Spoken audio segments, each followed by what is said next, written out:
Thank you everyone for joining us. Before we get started, I'm going to go over some housekeeping items. I want to remind everyone that this talk will be recorded and placed in our YouTube channel for those of us that are not able to join us live. If this is your first time joining the IC Talks, the International Community for the Society of Professional Journalists, we're a community of journalists that encourage press freedom globally. Our aim with the talk series is to connect journalists at a time when it's really difficult to do so in person. So with these one-on-one conversations, we aim to dig a little deeper and create an opportunity to have direct access to our guests. We hope you learn, grow, and take away from today information that will help you and inspire you in your work going forward. So the format's really simple. The guests and I are going to have a conversation. We have the chat and Q&A features open. The Q&A portion will be for you, the attendees, to ask our guest questions. You do not need to wait until the end. Feel free to ask them when you have a question during our discussion. Once we have your question, we'll unmute you and you can ask the guest directly. If you prefer that I ask them for you, please make sure to make a note of that. I'm more than happy to do so. Please make sure the chat portion, you leave any technical questions or concerns. My co-chair, Dan Kubisky, he's going to keep an eye on that for us. Our guest today is Australian cinematographer Timothy Myers. He is currently nominated for a Kennedy Excellence in Journalism Award for his coverage of the Washington, D.C. protests with foreign correspondent Amelia Brace, where his image of the controversial June 1st clearing of peaceful protests from Lafayette Square by an overly aggressive police force were regarded around the world as a violation of constitutional rights and an infringement on press freedom. I had the honor of working with Tim a few months ago for a BBC Panorama investigation on the neo-Nazi networks globally, and since then he has been actively covering the most pressing issues in the US, and I'm looking forward to digging deeper with him today and talking about that during our time today. So Tim, thank you for joining us. Hi, Elle. How are you? It's a pleasure to be here. I'm good, thank you. And thank you for making the time, truly. I know you're always on the road, so this really, truly means a lot. Well, I have to apologize because as I was just telling you off air, I've just arrived in Vegas ahead of a shoot. I just jumped out of the car. I'm disheveled. I can't get the webcam to work, so I'm seeing a horrible image of myself, which is tearing at my soul, being a cameraman. So, yeah, here we are. Well, we appreciate it. But now, since the last time we saw each other, you've been on the road. So, am I correct? I have been on the road. When did we last see each other? That felt like a lifetime ago. I think that was like April, May, I think. April, May. We were. We're in the thick of the pandemic, and we hung out in the back of a car for a good 8 to 10 hours, which is really 90% of the job of a journalist or a cameraman these days. It's sitting and waiting, and then since then. It's been quite a busy few months here in America. Right. Has the pandemic hindered your work in any way, or did you find yourself being more busier than ever? Work-wise, it changed my work. So I predominantly what I was doing before the pandemic, I was doing a lot of overseas deployments. A handful with some networks, quite a few with the United Nations, in countries like Jordan, a few places around West Africa. And I think Fiji was the last place that I shot right before the pandemic really took hold and affected international travel. And all of my work that I was booked for pretty much for the next 6 months that had all been overseas, that all got cancelled pretty much in a heartbeat.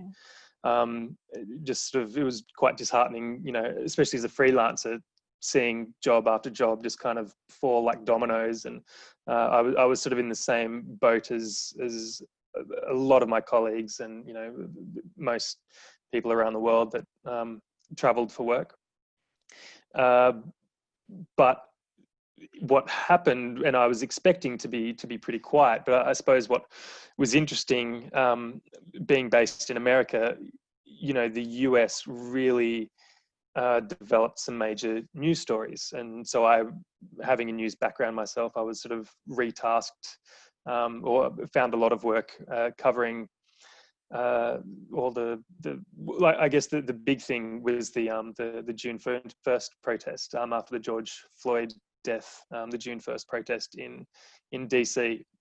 I was sent there pretty much as soon as that started to kick off, and since there it's just sort of been, coverage of the coronavirus and all the other facets that sort of led into all the civil unrest, the political stories around the state. So yeah, I'm extremely lucky that I managed to stay busy, and I've been busy up until this point. I don't know if it's for the right reasons. I mean, to be honest, it's never really a nice reason when people like us have work, unfortunately, but that's sort of the nature of the beast, I suppose. Right. I agree with you. And I know you've given us the honor of sharing some clips of some of the work that you've been doing. So I'm going to weave them into our conversation today. So the first one that I have that I would love to share with everyone. So just to give a little context, some of the clips that Tim has shared with us, there will be some audio for some and no audio for others. I'm still going to share them, and then we're going to, I'll give you a warning so that there's no confusion when it comes to if you, oh my gosh, I can't hear anything. For the context of some of that is, as Tim has reminded me, has not been aired yet. So there will be no audio, but we'll have Tim kind of give us context of what's going on and just in general, his work around the topic. So one thing I'm going to share with you guys right now, let's go ahead and get into this one. Let's share this. So Tim, I wonder if you can, okay. So there's going to be no audio for this one, but I know you've been covering the civil unrest around in the US. Can you give us some context of what kind of where in the US you were going, and what was your perspective of what was happening? Yeah, so well, this what we're seeing here, this is sort of little clips from a documentary that's still very much in the works. So I thought some of the visuals sort of speak for themselves. This is places like Portland, Stone Mountain in Georgia, and I think basically what this particular documentary has been looking at is the mechanics of all this civil unrest around the US. Places, and everyone is, I'm sure, has seen sort of images of Portland the last few months of, when Trump sent in the federal agents to sort of try and get a handle on the protests that had been ongoing there since the death of George Floyd.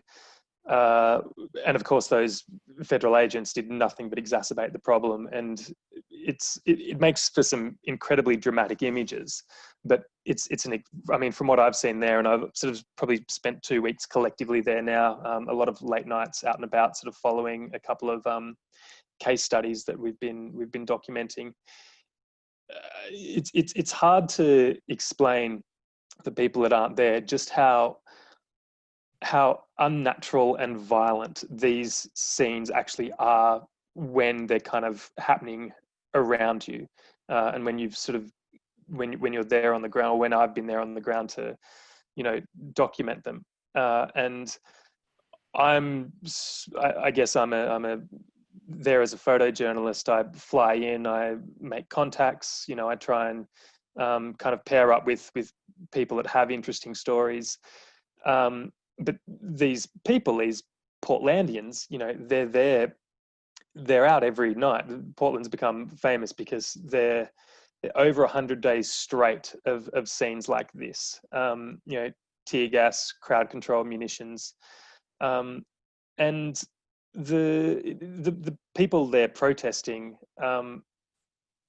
they're regular everyday Americans, normal citizens that happen to live in Portland, and also obviously passionate and outspoken about the injustice that they're championing.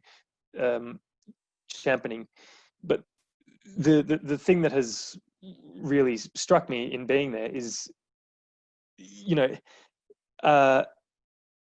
it's just such a surreal situation. And it's the kind of situation that I also can't help think, is going to have long-lasting effects on some of these. There's People involved. teenagers, all the way up to retirees that are kind of out there each night. It's messed up. Like it's very confronting, and this is kind of, people sort of ask me a lot, given that I somewhat specialize in hostile environments. When I say specialize, certain networks have put me through the training to go and work in conflict areas or at-risk communities or places of civil unrest. And people always go, oh, where's the most dangerous place you've been in your travels for work? And at the moment, the answer is probably Portland, which is that's coming from the Middle East, and I mean those comments shouldn't be taken lightly. But yeah, the point I'm getting at is it's an incredibly, these riots, and that you definitely do need to make a distinction between a protest and a riot as well. I would say by the time the police come out and deem the protest to be unlawful, whether it's an appropriate justification at the time is sort of not my place to say, but when the night does descend into a riot, the federal police, the US police, they come out very heavy-handedly, and people have been severely injured at these things.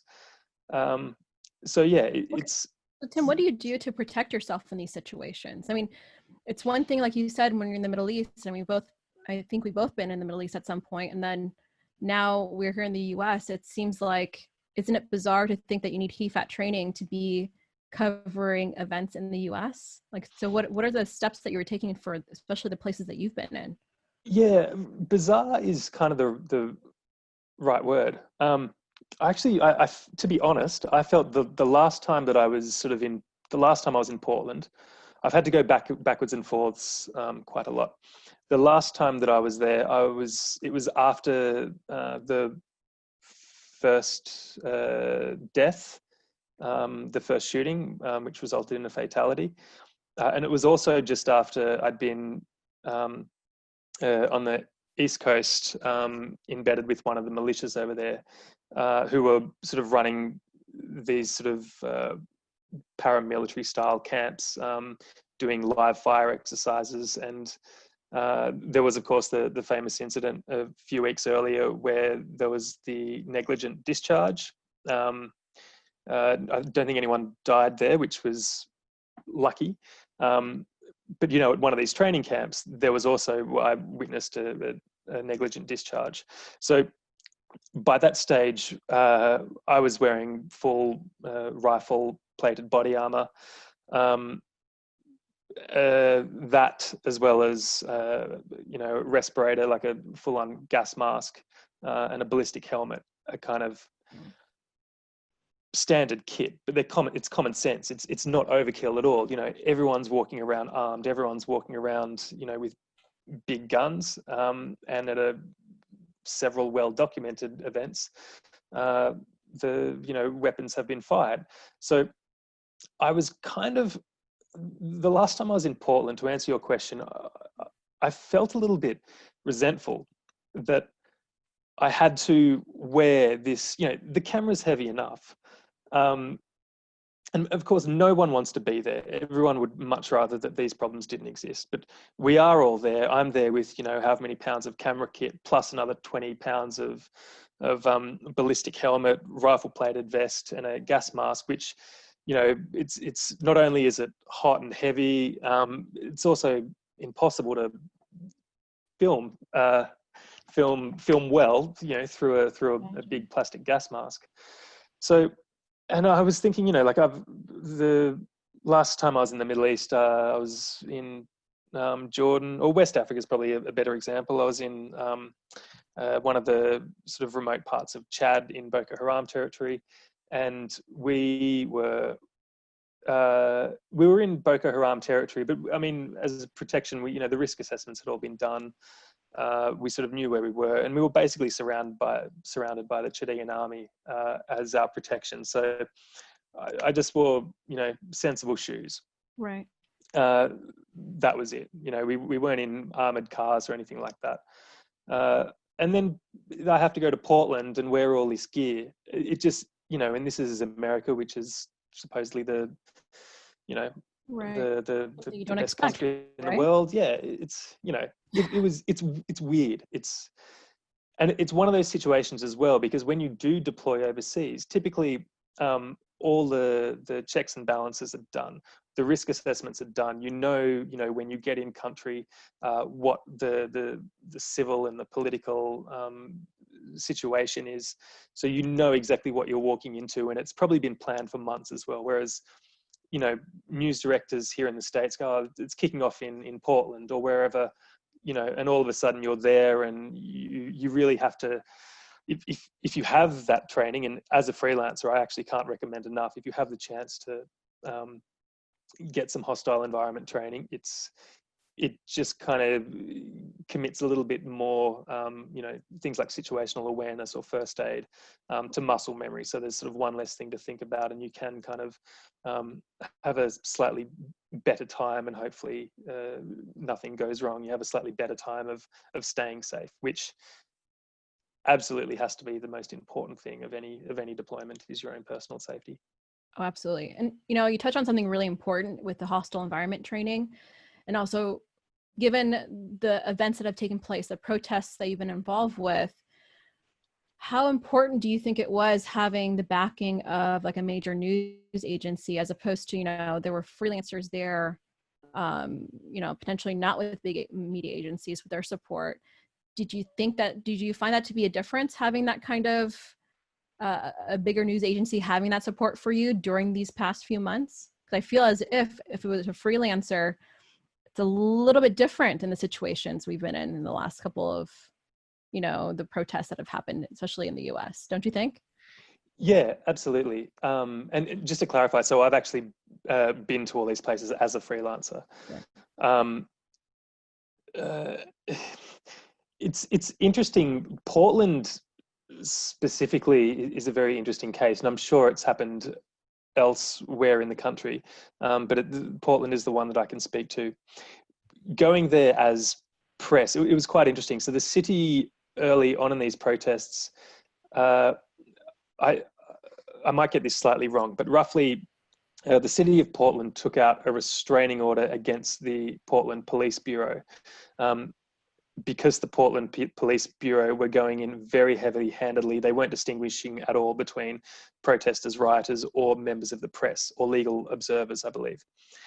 So there was a lot of cases where they were specifically targeting people with press insignia. So the city of Portland, I believe, took out a restraining order to basically, pull up the authorities against attacking identified or credentialed members of the press, which I think lasted for a little bit. What ended up happening then was self-described members of Antifa then just started identifying as press. So, to try and have that, a little bit of protection against themselves. So when I kind of got there, day 40 or something, relatively early on in the piece, but not that early, I've never seen, half the crowd, and this is a crowd of, hundreds, half of them are just sort of people with, press duct tape across themselves, and they're sort of running around with iPhones on a stick, as like citizen journalists, which is very important. I think that they shouldn't at all be discounted. It's important for as many people as possible to kind of document and tell the story. But it created this situation for people, I guess people like myself, that is, I suppose, quite used to working for larger networks, and you sort of know everyone there. And I certainly knew, I had a lot of colleagues there from Reuters and Getty and all the usual sort of photographers and guys there. And I noticed what I sort of ended up doing, and this might lend itself into, you know, that training that you talked about. I was starting to just stand further and further back in how I documented it, because you'd have a line of police or federal police, and you'd have sort of the protesters, and then right down the middle would be all these sort of student, a mix of legitimate, you know, student press people, and then some wayward protesters that were just kind of hiding under the press banner to try and have that level of protection. And that, you know, you get the best vision, I suppose, right down the middle there. It's very dramatic scenes when there's, you know, tear gas canisters flying, you know, straight in front of the lens. But it's also like a true cinematographer looking for the shot, right? Well, yeah, there's always, you know, first and foremost, I am a cinematographer, so I am definitely looking for the shot, but it's frightfully dangerous, and it's borderline stupid. And as a journalist, as a storyteller as well, it's also it's not the best place to be, because you can't see, you know, exactly what's going on. So I found myself and a few of the other experienced guys were sort of standing back to try and, you know, you get the two fronts, and the police very quickly cottoned on that half the guys, you know, identifying as press weren't actually press. They were there throwing bottles and things like that. So having that press insignia sort of, you know, now it affords you no respite from anything that's going on there. And when you asked, Portland is so complex what's happening there, and the people that are there every day covering it, not people like me that just fly in and out when something big is happening. The people there covering it have such a difficult job, you know, all the local like Oregonian photographers and stuff like that, because the crowd is extremely passionate about what the press should be doing. So, you know, there's a lot of pressure for the photographers there to be only looking at the police, because the protesters, you know, only want to show that like how much the police are acting out and how much the police are abusing their power and how violent they're being. So if you turn your camera on the protesters, and that particular group happen to not like the camera pointed in their direction, I've seen a handful of times the mob mentality will kick in and they will just run that photographer, you know, out of the block. So it's an extremely volatile situation from both sides. Looks like we have a question that just came in from Cami. Cami, we're going to go ahead and unmute you so you can ask Tim your question.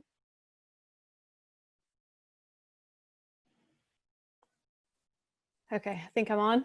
Yes. I can hear you. Hello. Okay, hello. I'm over here in France, so it's a few hours later over here right now. I wanted to ask just how, what direct experience you've had with a change in interaction between the police and journalists in the US. If you have seen changes, how has that affected your work? And then along with that, off of what you were just saying, what do journalists and police need to do over this issue of people who maybe aren't really journalists, who are, you know, slapping a press badge on themselves? What can be done in those situations? Because that probably makes things more complex. Yeah, I'll go for your second question first, because I think the first one leads into something else actually, which we should have touched on earlier. But to be honest, I don't know. I mean, when I first, so I'm Australian, obviously. When I first started in news and media in Australia, you know, Australia has, for those of you who aren't familiar, in network television, there was 5 main television stations. So anytime you went to a news event, to a press conference or anything, there'd be 5 camera guys there. There'd be another 5 people, producers or journalists from the major radio stations. So it was very manageable. There was, you know, 10 to 15 of you there max. You knew everyone. And, you know, none of us had to wear press credentials or anything around your neck. You know, it was, you had a large format camera.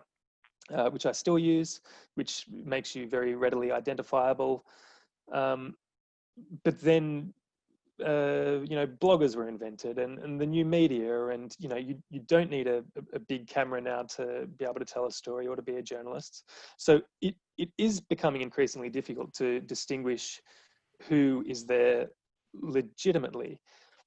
I think it's an unfortunate. Do you think the citizen journalists have kind of hindered your professional work, and journalists that have more of this seasoned experience being in these locations? It's a really hard thing to say. I think citizen journalism it's very important. Whenever there's, they can hold people accountable, and wherever there's accountability, I think there's nothing wrong with that at all. Obviously, what I've seen in Portland, I think that is terrible, in terms of, people purporting to be press when they're clearly not. It's difficult as well. The only thing I can really say in situations like that is, the people that are there covering it, you do need to be quite experienced to be able to do it safely. Well, it lends into itself. You should be. The experience will make you safer at doing it.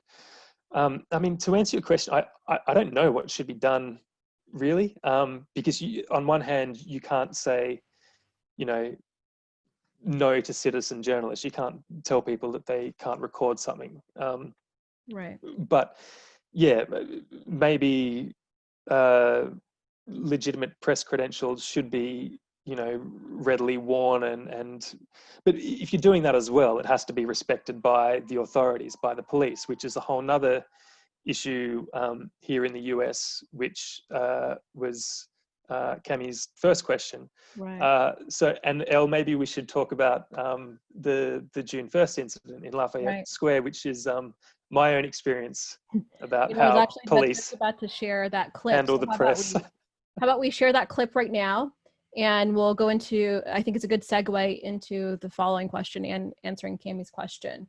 So everyone, we're going to share the screen. It has audio, so we're going to follow up by asking Tim questions.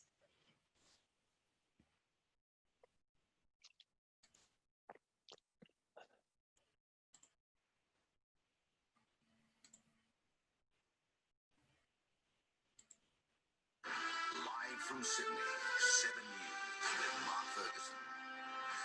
Good evening. Declaring himself America's law and order president, Donald Trump has vowed to dominate violent unrest with soldiers, putting the US military on standby if the states can't take control. As the country spiraled through another day of chaos, police cracked down with indiscriminate force. Images of our US cameraman and our correspondent Amelia Brace caught up and under attack, now the subject of a looming investigation. Outside the White House, 30 minutes before curfew, police begin their attack. We've just had to run about a block as police moved in. We've been fired at with rubber bullets. My cameraman has been hit. We've also seen tear gas being used. Here we go, they're moving through again. This is exactly what it looks like. Exactly what it looks like. We're safe, safely.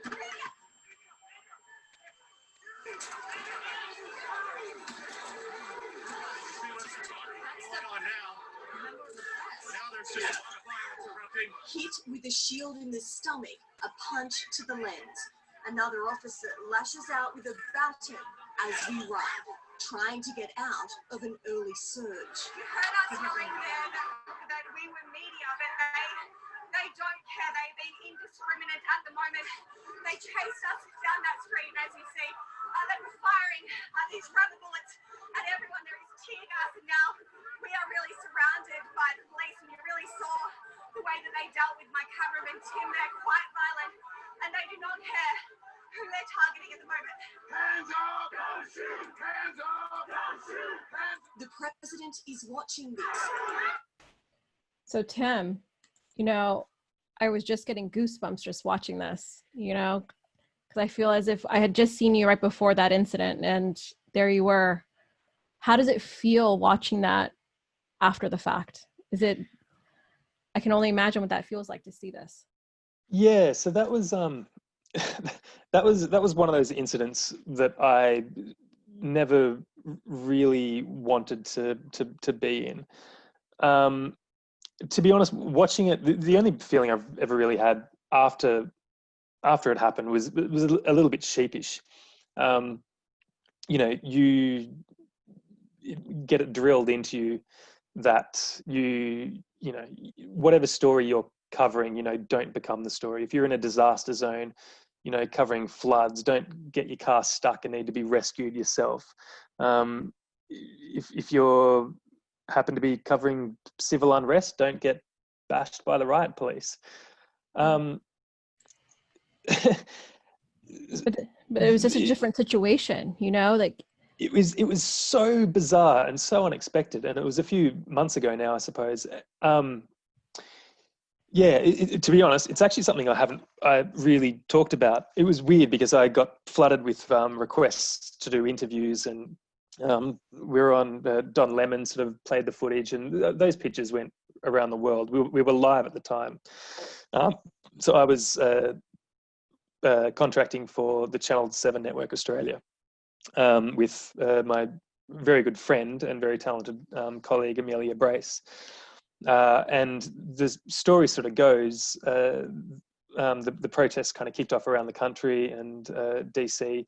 Amelia had just been in Florida covering the SpaceX launch, and she sort of called me up that evening and said, "Can you jump on a plane to DC?" I was in California.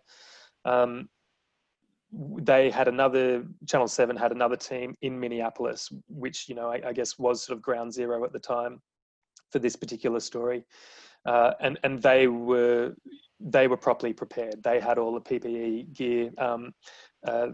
Ash Mullaney was the bureau chief, and her cameraman, Cam Wallace, who were two very experienced crew. So they were sort of, you know, getting the dramatic footage and telling the story there.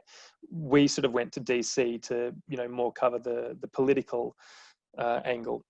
So we didn't have, you know, the PPE. We weren't going there expecting to sort of get into a situation like that, and it just sort of happened that we didn't really have time to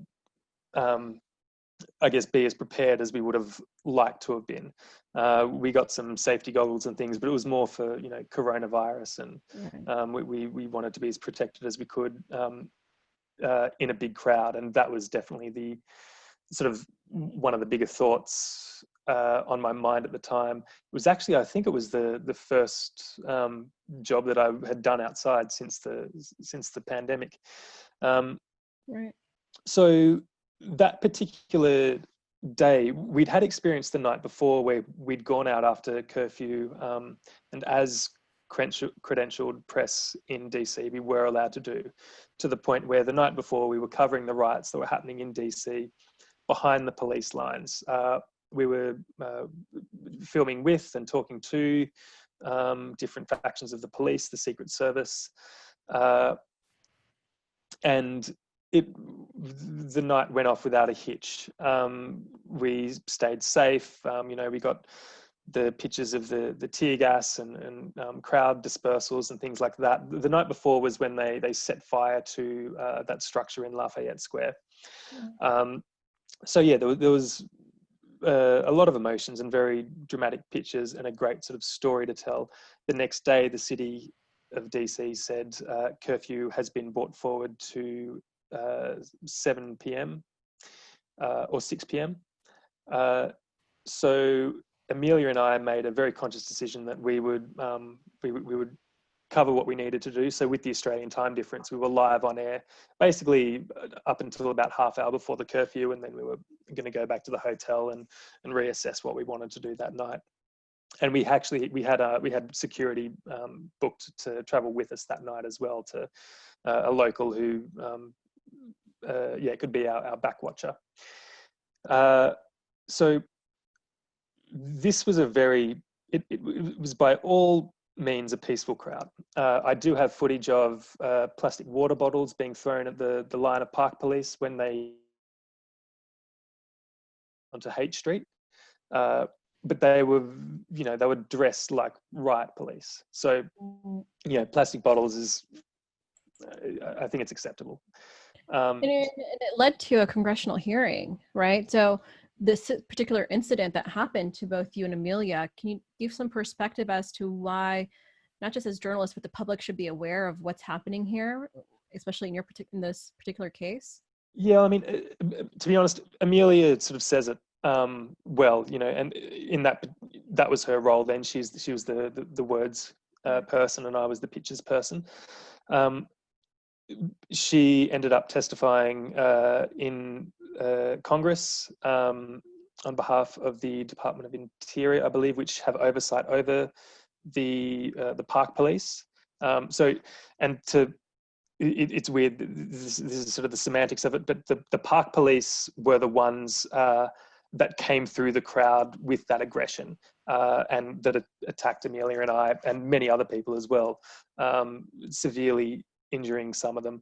There were there was Secret Service there was military police, the National Guard and the Homeland Security were also there, but it was the park police in particular that came through and cleared the square or cleared the street in that manner, 45 minutes to an hour, half an hour before the curfew. So it was completely unexpected. It was without warning or without sufficient warning. I personally, and nor did my camera, which was rolling the whole time, hear any audible warning. We were very much caught by surprise.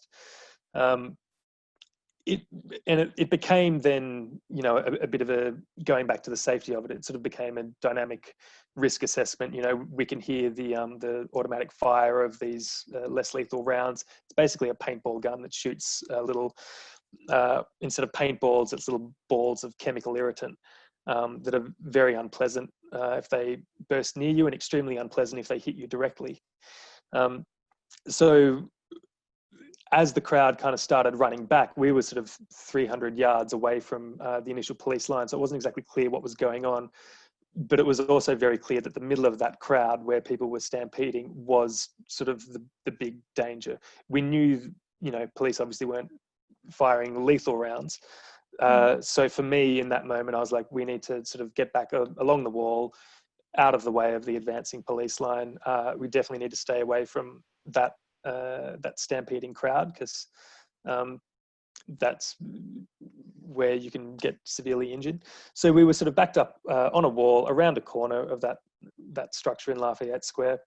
And we identified ourselves as media to I believe they were Homeland Security, standing right behind us, and they gave us no direction to move on. And we were there for a minute or two before this line of park police came up, and yeah, it sort of came around the corner and just absolutely went out of their way to sort of lay a few blows on myself and on Amelia, particularly Amelia as she was running away. The guy went out of his way to hit her in the back with his truncheon.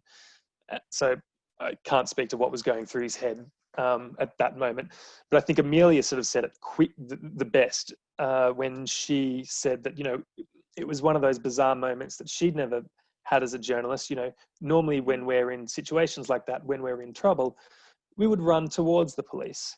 She said that was the first time that she's sort of been legitimately, you know, scared of the people in uniform, and the natural reaction was to run, you know, to the protesters, you know, and away from the police, which again, this is the United States of America. It was a weird feeling to have. How do you maneuver these situations? Are there things that you do to help yourself kind of decompress? Because it's a lot of complex subject matters that you're going into. Like we did the neo-Nazi doorstep, you went to do the protests, you went to Portland. These are a lot of substantial things that you're covering. As a person, how do you handle that, or do like the mental health aspect to it? That's extremely important to talk about. Mental health in doing what we do, and in a time that we're doing it, you know, covering the current events in the US, mental health is extremely important. And not just for the guys on the front line as well. You know, I've got colleagues that are news editors that will, you know, be back in the newsroom, and just for, you know, a good 8-hour shift, they're cutting, you know, packages that are coming in from all corners of the globe, you know, war zones and dead bodies. I've had one or two guys that have suffered from PTSD just from the edit suite, looking at these extraordinarily confronting images all day. So I think like everyone in our industry should be somewhat aware of the potential effects, or how it can, grate down someone's mental health. Me personally, I think it's very healthy to talk about it when you can. If you do, come out of a situation, take a moment to realize what did just happen. In that particular incident, I was very fortunate that Seven Network Australia, they offered us counselling and people to talk to, and all the appropriate medical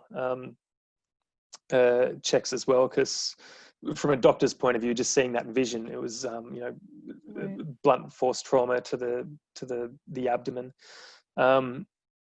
And those around you as well, Amelia was flooded with, messages from friends and family from back home in Australia that were very concerned. And my poor mother was watching it live on television as well. And I actually, from my point of view, I'd only seen when the officer had come around the corner and the lens went black, and I sort of got winded a little bit. It wasn't too bad physically. But it wasn't until, but we were on air for another 4 or 5 hours. So I didn't actually see that second angle until 4 or 5 hours later. And the second angle does look bad. And if you're my darling mother, back home in rural Australia, watching those pictures from around the world, it probably caused her more stress than it did to me. So I probably spent the next day or two consoling her. Normally I just do what I do and tell her, yeah, everything's fine. That was sort of the first time she's actually seen something. And that was a particularly bad case. That doesn't happen to me all the time. But yeah, mental health is extremely important. I fear for all these guys in Portland that are out every night getting, pushed around by the police, getting tear gassed. It's not a normal thing to experience. Right. And I fear that a lot of, these people will sort of experience a bit of PTSD down the line. I've spent a lot of the time with some of these case studies. They're very much on edge, and both sides are getting desensitized to it as well. They've been doing this over 100 nights, so it's normal for a lot of the kids of Portland to dress in body armor and gas masks and go out each night.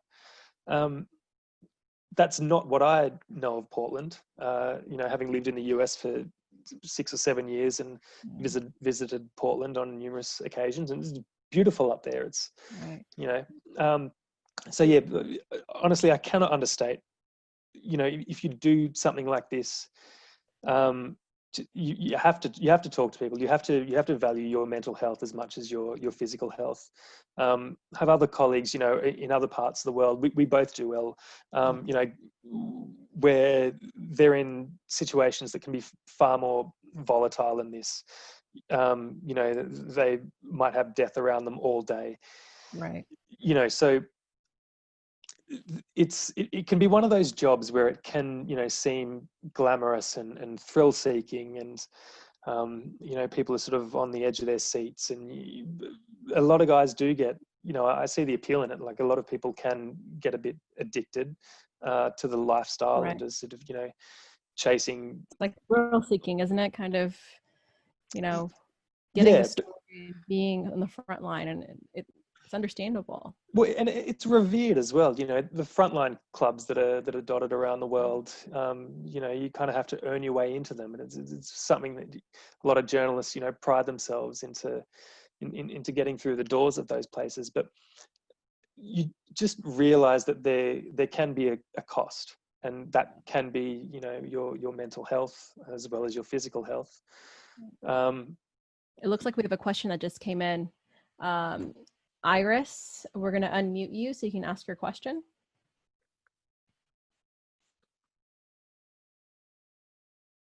Sorry about a business question after all this discussion about the violence, but I do have a business question. I'm sure other people are kind of curious. How have you gotten most of your business?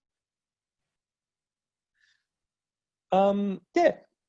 I think as a freelancer, it's really important to know how to Excellent maneuver question. I mean, my story is probably just as different as the next person.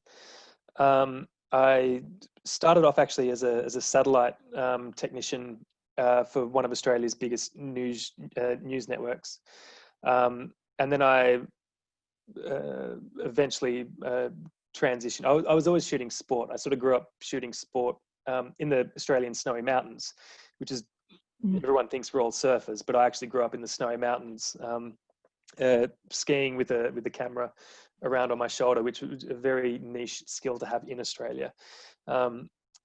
So I, you know, from a very young age was always sort of doing that kind of filming in these very remote environments. And, you know, the mountains can definitely be a hostile environment as well. So I was very comfortable from early on being in these, you know, I guess outside of a studio setting. I was very comfortable being in the field, you know, with all this gear. Having that news background at Channel 9 News Australia, I sort of ended up blending the two. Became a freelance cinematographer. I shot a documentary in Alaska, which sort of required someone with a lot of technical proficiency, but also that could sort of ski mountaineer at the same time. And that allowed me to get the visa that I have here in the US. How important is the relationships, the word of mouth, references? Because I was just thinking right now, the way that we got to work together was through a mutual friend of ours at BBC. And I had not known that prior to that, you had been in Jordan, and that same person had asked for a reference to a fixer. And I said, absolutely, I know Jordan like the back of my hand. And it tends to be the same. It was you. I was you know, the fixer that I had set up with was someone that helped you eventually. And then when you had come out here, he said, hey, you know, I think as a freelancer, word of mouth tends to be one of those skills, like the networking and making sure to keep relationships with one another can get you the jobs that, you know, that can help each other, right? Yeah, I was absolutely about to say word of mouth, and she was a great fixer, by the way. That was one of the best recommendations I had in Jordan. She gave me all the best food, which when you that's how you know a good fixer. They tell you where to eat. But no, to go back to Iris's question, and what you were saying, Elle, word of mouth is extremely important. What I found particularly here in the US, which is a little bit of a nuance, is a lot of foreign networks that want to cover stories and events here in the US, they have trouble hiring local Americans because, and this is an absolute generalization, but it rings a little bit true, but it's not always the case. But typically Americans from US networks, like if you're a cameraman, you're a cameraman. If you're a soundo, you're a soundo. If you're a journalist, you're a journalist. If you're a producer, you're a producer. And editors are off in a dark room somewhere. Those roles will never sort of mix. But, you know, growing up as an Australian, and I know a lot of the Brits as well from the BBC, and I guess it's, you know, just because networks don't have enough money to spend these days on all those individual roles. So you have to kind of become and it's called something different in each country. The BBC call it a shoot edit. You know, they'll hire one cameraman who can also do sound and also edit the story. On the flip side of that, you know, with the advent of video journalists, you know, journalists that are now having to sort of go out and shoot their own content. A lot of the foreign networks that want a bit of a presence in the US will value Australians and Canadians and Brits because they know that they can just hire one person that can sort of fill, you know, 3 or 4 roles. The ethics of that, I think that was the case with our shoot too. Is a whole nother story, but that's just sort of the world we're living in now. So if yeah, word of mouth is amazing. I was very lucky. I had a background and a relationship already with a couple of Australian networks. So when I got over here, I just typically, naturally ended up working, or they would give me a call whenever they were shorthanded. The BBC happened to share an office in LA with one of those Australian networks. So I met the local BBC producer at a Christmas party, and they heard my accent and just assumed that I could shoot and edit at the same time. So yeah, the relationships are extremely important. But I think these days as well, the skill set has become more important. Yeah, everyone sort of wants someone that can shoot, edit, produce themselves. This week I'm here in Vegas doing a shoot for quite a big Australian show, but I'm here as the sole camera person, lighting. They've given me the questions to ask. A little bit of that is a blend of now, it's coronavirus season, so they literally just cannot send additional crew over. So yeah, Iris, I would say I've been lucky that I came up as a staff member at one of these networks, and I've sort of been able to garnish relationships from that. And lucky enough to work with UL a few months ago on that. In the future. On that panorama. That was an interesting project to work on too, because to give a little context, Tim had asked me if I was HEFAT trained and available to do a shoot in California. I said, great, California is my home. And it ends up being part of a BBC Panorama piece where we were doing a doorstep to one of the, I think, was it the network of neo-Nazi underground groups, like one of the leaders. And so it was in San Bernardino of all places. In San Bernardino of all places. And it's one of those things you don't think, wow, HEFAT training for a story in California. I'm used to going to the Middle East to do something like that. But, and luckily we got to connect and got to work together, and hopefully more in the future. But I know we have a clip that you sent us. I definitely want to share this. You did a shoot earlier this year for Sky promo for Sky News series, and it's about the relationship between Australia and the US. I'm going to go ahead. This one has audio, so I'm going to go ahead and share that with everyone, and then we'll go ahead and ask Tim questions.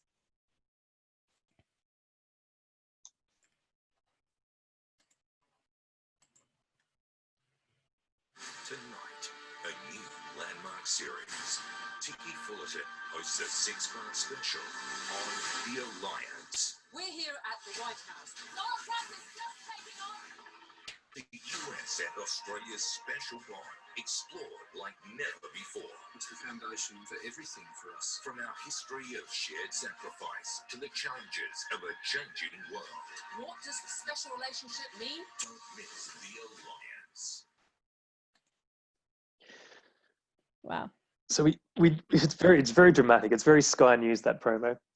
We managed to just finish filming before all the lockdowns kicked in across the US. But that was a fantastic shoot, actually. It was, so this year in particular is Australia and the US are celebrating 100 years of mateship. So that was a 6-part series which is still airing in Australia. Just looking at the all the different relationships that Australia and the US has, politics, business, the military, a lot of cultural aspects to it. So that was a very interesting shoot to kind of, You did that traverse the US. Yeah, that was, we shot all of the main interviews over here in, I guess it would have been early Feb. Yeah. And you've said you were here for like 6-7 years in the US, correct? Yeah, I've been here for, I think it'll be 6 years at the end of this year. And have you noticed like there's a shift in the US and Australian relationships since the time that you've been here? I mean, I think this year maybe. Well, there was certainly a shift. after the June 1st incident in Lafayette Square. It was ironic that I'd shot that particular series earlier in the year, which was celebrating 100 years of mateship. Then the US Park Police assaulted a couple of Australian journalists to the point where the Australian Prime Minister got involved and demanded an investigation. The Australian ambassador to the US and the US ambassador to Australia both released statements. In the back of my mind, I'm just kind of thinking, have I completely undone 100 years of mateship here? So it was interesting. I'm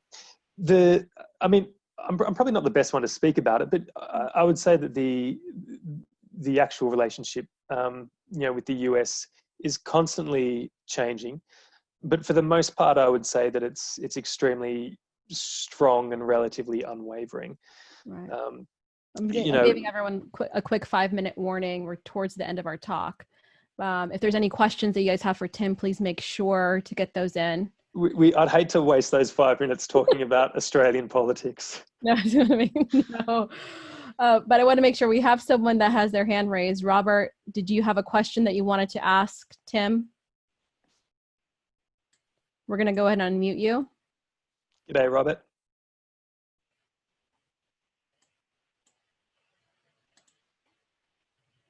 Looks like Now, can you hear me? Yes, we can. Okay, thanks for doing this, Tim. We really appreciate it. My pleasure. Thanks for coming. I'm just curious whether your Australian viewers have the idea that our entire country is disintegrating, that it all looks like Portland or Lafayette Park. I'd be more worried that the entire world has that view. To be honest, I can certainly say that Portland is still a very beautiful place, and all of those images coming out of Portland, it's literally 1 or 2 city blocks. So it's absolutely not the case. The entire country is not batshit crazy. I can vouch for that. But there is extreme amounts of passion descending into unrest on both sides and in lots of little pockets, around the place. I genuinely hope that Australian viewers don't wholly believe that that's all of America, because that's not the case. And hopefully, our stories and our pictures, depict that. The handful of networks that I do work for, they cover a whole range of things, from the SpaceX launch, which sort of went to air during all that unrest. And yeah, I think, on another level as well, the tourism side, Australia and the US have this great campaign called G'day USA, which wholly promotes all the great parts of America. And as an Australian myself living here in America, there's some things you guys do fantastically well. National parks is one of them. I love exploring. I know. That's something we definitely talked about when we were working together. But so, Tim, one thing we do ask all of our guests before our talk is done is, what does press freedom mean to you? You could have given me this one. I could have had an eloquent answer ready for you. I think press freedoms is maybe it's extremely naive that I don't think I've ever really had to think about it. I just assume that I can go out the front door with a camera and highlight the kind of story that I want to, without having to really second guess what I'm doing. And as I say that out loud, it sounds like an absolute luxury, given what I've been seeing and experienced recently here in the US and abroad. So I think, to sum that up, as I said, just being able to to tell the stories that, you know, you think as an experienced storyteller need to be told and should shed light on. And hopefully my own work sort of reflects that. I think that, you know, there's a lot of incredible human interest stories around the world that need to be told and deserve the spotlight. And hopefully I do those justice when I am fortunate enough to be working. Well, I can vouch that you're doing a fantastic job, and I always look forward to seeing more of your work. Always checking in with you. You know, where in the world is Tim? I would love to add one other thing though, which I think is really important, and it's something that has really helped me in my career. This is an incredibly fortunate industry where you're always able to learn from someone else. Anyone that you get the chance to work with, and as a freelancer, you get the chance to work with lots of people, you know, young and old, other cinematographers or camera journalists, producers and reporters. The older guys that have been doing things forever, you know, they've got all the best, you know, shortcuts of how to do something. The younger guys coming up, they've got all the best, you know, technology, or, you know, have a better insight into trends.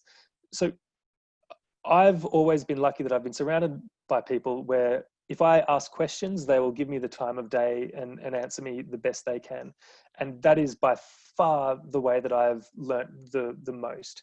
So, you know, even in saying that, Elle, I don't know if there's a way through this program. If anyone has any questions as well, I would be, you know, after this. Is it okay to get in touch with you? Share your email with them? Yeah, absolutely. Get in touch. Like I still think to myself, I don't know what benefit I can add, and this is sort of the first one of these things that I've done. And to hear there's, you know, people with genuine questions, I guess, well, maybe if my experience is beneficial to someone else, then I've been so lucky to have had my questions answered along the way. I'd be absolutely more than happy to answer anyone else's. That's wonderful. So for anyone that may want to follow up with Tim afterwards, please make sure to reach out to us at the international community. We'll make sure to connect you guys. We've come to the end of the talk. I just want one more final announcement to make before we say goodbye to our guest. On October 13th, we will have Olivia and Harlow of the Freedom of the Press Foundation, where they protect and defend, empower public interest journalism in the 21st century. We're going to be covering online harassment and the doxing of journalists, especially lending a gender-based perspective on risk mitigation and care after an incident. So we're going to try to squeeze in some digital security considerations while covering protests and a focus on mobile privacy and security. They do fantastic work where they do train journalists, especially freelancers. So we're really excited to have them on the 13th, and we're going to share registration details in the follow-up email at the end of the week. Tim, thank you so much for joining us. I hope that you're going to be safe in Vegas and every other future location you're going to be doing work in. We hope to have you back also and share more stories with us, because it really did go by so quickly. Vegas is a nice, safe location, so all good there. It's a nice, easy story. But yeah, no, thank you so much for having me as well, Elle, and we'll catch up soon, no doubt. Absolutely. And thank you all for joining us. We look to having you on the 13th. Stay safe, and we'll see you soon.